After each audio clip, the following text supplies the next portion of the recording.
For the first time ever, a festival was held online by a Tibetan musician, Tenzin Choegyal, who has been practicing music for more than 2 decades. Residing in Australia, he is the founder of the Tibet Festival and is popularly known for his music. Tenzin Choegyal, it is so good to have you in our show. Nice to see you, Sakina Patla. Choegyal, everyone in the Tibetan music world is aware of the Tibet Festival that you hold yearly in Australia. But this time, due to the lockdown restrictions, you decided that it should be done online. And this is the first time ever a festival was held online. Tell us, how did this idea come up? First of all, I would like to say Tashidelek to all your viewers. And so initially, this Festival of Tibet has been going on for last 12 years.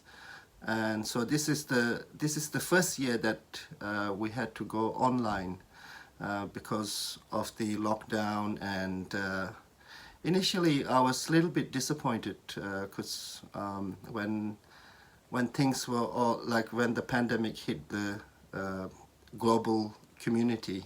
But then I kind of wanted to turn that disappointment into a positive thing. When I came back from New York, I was in self-isolation, and I had the time to reinvent and reimagine the Festival of Tibet, especially not wanting to subdued by this coronavirus that came from Wuhan.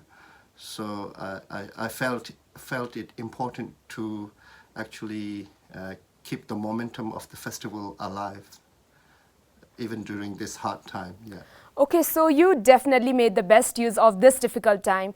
Anyway, it must have been quite an effort to bring all this into working. Tell us about the challenges that you had to face while dealing with the entire schedule virtually and putting everything in place.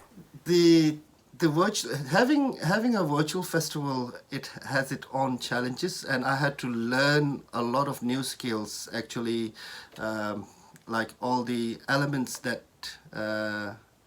happens around putting on a festival, totally reimagining it and totally reinventing it. Not only the challenges, also it brought me also, there were positive things about it as well, because usually I wouldn't be able to bring in so many artists on one platform, because when you do it physically, I can't afford to actually bring 20 artists to Australia. Because of the pandemic and because of it being online and virtually available to everyone out there, so I was able to call out on all the artists, like activists and presenters, and then they were all also fairly free because they were all at home. Yeah, and they were all at home, so they had the time to give, they were generous enough to give me the time, and so I was actually, it had its own positive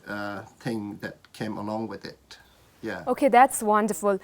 Tibet Festival is a wonderful festival where you have music, film screening, discussions, live concerts, food exhibition, and many more. You have been holding this festival for over 12 years now, and every year it has been receiving very well. So tell us, what is the main motive of this festival and why do you think that this festival is so important? So the Festival of Tibet, Sakinala, it was actually given birth due to the 2008 Olympics in Beijing. Probably as a Tibetan, we would all relate to this. There were so many uprisings happening in pockets of many Tibetan villages and counties around in Tibet. And I'm pretty sure you would also remember that time where we were all so, what is that called? From my own side, what can I do for my country? When that was happening, every single Tibetan beings living around the globe, I think probably felt that. And as a Tibetan artist, I was feeling this. I was feeling that, and so I was thinking, how best can I need to do something. And so I've been practicing as an artist for the past 20 years in Australia, so I kind of knew the art industry around in Australia. So I called upon all my like Australian friends, artist friends, and asked whether they would be able to give me time and their support if I put on a Festival of Tibet. And that was purely to amplify the stories and the stories of Tibetan people out into the wider world, the wider Australian world.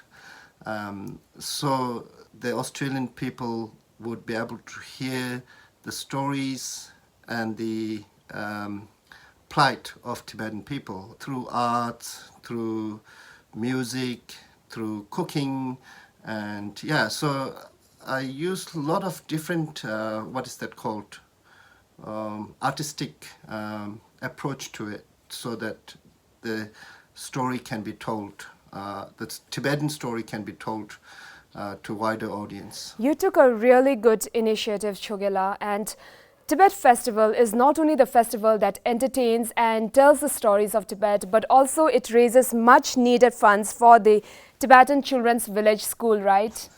Yeah, I've been very fortunate because I have a huge blessing from, like I grew up in Tibetan Children's Village. And when I first started the Festival of Tibet,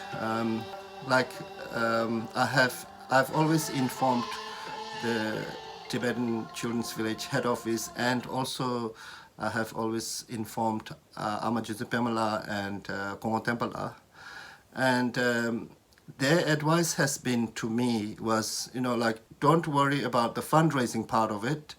Make sure that Tibetan story is told to wider audience. The fundraising part is a byproduct of the festival. It's not the focus of the festival.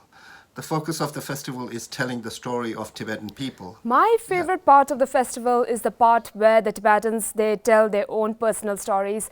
And I think that it is really important for the entire world to know the individual stories, because I feel that every Tibetan in this world have a story of their own, and the world should be aware of what has happened and what is still happening to the Tibetans. Okay, yeah. So, I think every Tibetan individual should take on the responsibility of being an ambassador for Tibet.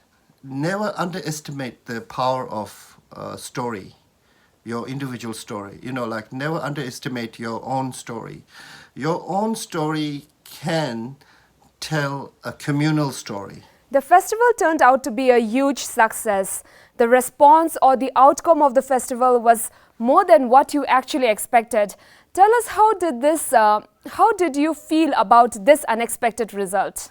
I didn't actually, I didn't expect much from the online festival, because when I first started it, I was thinking actually, His Holiness always tells us, when you fall once down, get up and rise up again, and falls twice, rise up again. So I was hearing that in my head. At the same time, I didn't want it to be disappointed, and wanted to turn this disappointment into a positive thing.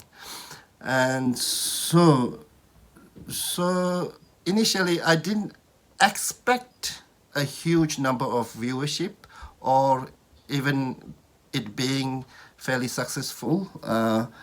But what my thought was because I was having a phone conversation with Amajuzipemala and Kongotempala about, putting the festival on online. And then when I said to them, I'm putting it online, and then the advice came to me was, make sure that it's a good time to actually give people some entertainment and something to think about while everyone is in anxiety, like state of anxiety and fear. Then putting the festival online will give them space to think about something else, instead of being in fear, and instead of being overwhelmed by the anxiety of the virus that is going around. So in that way, I think I succeeded it, because there was quite a huge viewership. Even like I was able to see that people were watching from all parts of the 7 continents. So it was really nice to see that. Yeah. The festival also managed to raise a huge amount of fund. Were you expecting that initially? No, I was expecting only $1,000. Only and, $1,000. Yeah. I knew that I will be able to raise about between $1,000 to $3,000, and I didn't expect it to come to like 10,000. Like I think we totally exceeded my expectation, and we raised almost about $11,000. Like you mentioned, His Holiness the Dalai Lama always says that each and every Tibetan has a responsibility of Tibet on their shoulder. Regarding this, what advice do you have for the young Tibetans in being a responsible Tibetan? You know, like my kids, I have got 2 kids, and they go to Australian schools. And in Australian schools, there is like in the world map, there is no Tibet anymore in the world map. Make sure that we keep the map of Tibet at least in the hearts and the minds of general public out there. And you can do that even by being a student. When you are in your school, you can make sure that you can tell your friends in your school that actually when you see that happening, you make sure that you put the map of Tibet in their mind and heart by being a good, responsible Tibetan, like a compassionate Tibetan. Every day, make sure you are taking a little pledge to put an action to the advices of His Holiness the Dalai Lama. And I think if we can do that, probably we will be, yeah. Thank you so much, Choegyal, for speaking with Tibet TV. It was so nice to know your success story regarding the yearly Tibet Festival held in Australia. Thank you for coming to our show. Thank you, Sakina Vatla, and hope to see you someday soon. Thank you.